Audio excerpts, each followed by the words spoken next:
প্রধানত 27 মামলার যে একটা যেটা চলছে চলমান অবস্থায় আছে নীতিমালা, এই নীতিমালার এটা আমাকে কীভাবে করা যায় এবং তারা যেন পেনশনটা ঠিক পায় অন্য রেগুলারদের মতো, এইটা আমরা যেভাবেই হোক যে কোনো মূল্যে আমরা 4টা সংগঠন ঐক্যবদ্ধভাবে আমরা এটা যেভাবে হোক আমরা এটা আদায় করে থাকবো এবং আমরা এটা আদায় করার জন্য যদি প্রয়োজন আন্দোলন করতে হয় আমরা আন্দোলন করতে রাজি আছি কিনা বলি, আমরা আন্দোলন করব। আমার মনে হয় আন্দোলনে বেশি প্রয়োজন হবে না ইনশাআল্লাহ। আমরা যারা আছি কারণ আমাদের মন্ত্রণালয়ে যাই, আমরা সব জায়গায় যাই, বাংলাদেশের ছোট দেশ, ওই প্রধান উপদেষ্টাকে যাওয়া আমাদের ক্ষমতা রাখি, আমরা ওই উপদেষ্টাকে যাওয়ার ক্ষমতা রাখি, সব জায়গায় যাওয়ার ক্ষমতা রাখি। আমরা সব জায়গায় যাব, আমরা বসবো, আলোচনা করব এবং এটা যেখানে প্রবলেমটা হবে সেখানে আমরা আমরা সেখানে করবো। এখানে যারা আছে এখানে ম্যাক্সিমাম আছে মামলায় তারা কোনো কিছুই বেনিফিটেড হবে না, অনেক রিটায়ারমেন্টে চলে গেছে, ওয়ার্ড 400 মারাও গেছে অনেকে আপনার 6 মাস বা 1 বছর বা 3 মাস পরে রিটায়ারমেন্টে চলে যাবে, আপনার বেনিফিটেড হবে না। এটা চলতে পারে না। এটা প্রত্যেকের সামাজিক একটা মর্যাদা আছে। আজকে আপনি যদি যখন রিটায়ারমেন্টে চলে যাবেন, আপনার ছেলে মেয়ে যখন জানবে যে আমার বাবা কোনো কিছু পায় নাই, 40 বছর চাকরি করেছে, খালি একটা নিয়ে আসছে, আমার একটা বাড়ি নাই, গাড়ি নাই, অমুক নাই, এইটা তো হতে পারে না ভাই। আমরা শ্রম দিয়েছি সরকারের শ্রম দিয়েছি, অনেক শ্রম দিয়ে বিনা খালি হাতে কেন চলে যাবে?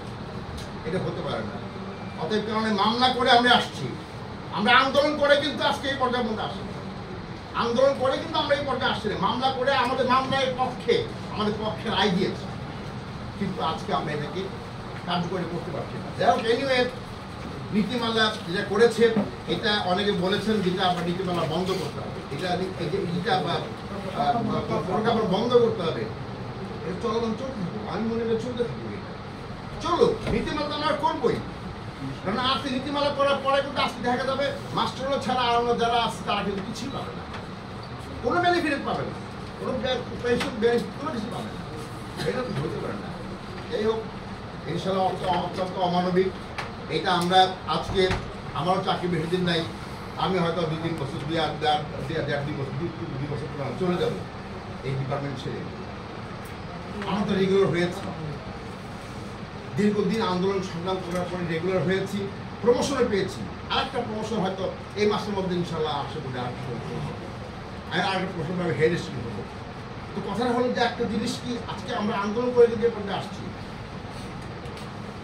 ডিপার্টমেন্টের শুরু থেকেই, চাকরি লাইফ শুরু থেকেই কিন্তু আমরা আন্দোলন করে কিন্তু আসছি।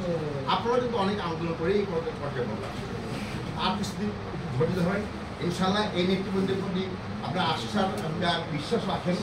ইনশাআল্লাহ আমরা এতটুকু আপনাকে আশ্বাস দিতে পারি যে আমরা 4টা সংগঠন ঐক্যবদ্ধ হয়েছি, ঐক্যবদ্ধভাবে আমাদের সমস্যা আপনাদের সমাধান করেই ছাড়বেন। ধন্যবাদ। আর বিরক্ত করি না, বক্তব্য ভালো লাগবে না, ভবিষ্যতে অনেক বক্তৃতা দেওয়া যাবে, ইনশাআল্লাহ দোয়া করবেন। আমি আজকে এখানে ধন্যবাদ জানাই বাংলাদেশ সহকারী কর্মচারী ইউনিয়নের সাধারণ সম্পাদক যারা অবগত সিদ্দিক, মেকানিক ও রাষ্ট্রীয় এমপ্লয়িজ ইউনিয়নের সাধারণ সম্পাদক ফৈল আহমেদ এবং বাংলাদেশ সহকারী শ্রমিক ইউনিয়নের সাধারণ সম্পাদক সাইফুর রহমান আলম এবং এখানে আমাদের মেকানিক ও রাষ্ট্রীয় এমপ্লয়িজ ইউনিয়নের সভাপতি আব্দুল মালিক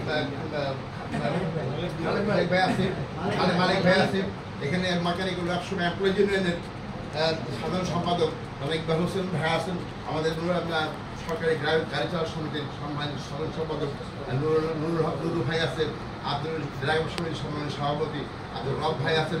তাদের সাক্ষী রেখে বলতে চাই, আমরা এক এবং ভিন্ন এই 8 জন আমরা ঐক্যবদ্ধ হয়ে দাবি আদায় না হওয়া পর্যন্ত আমরা ঘরে ফিরে যাবো না।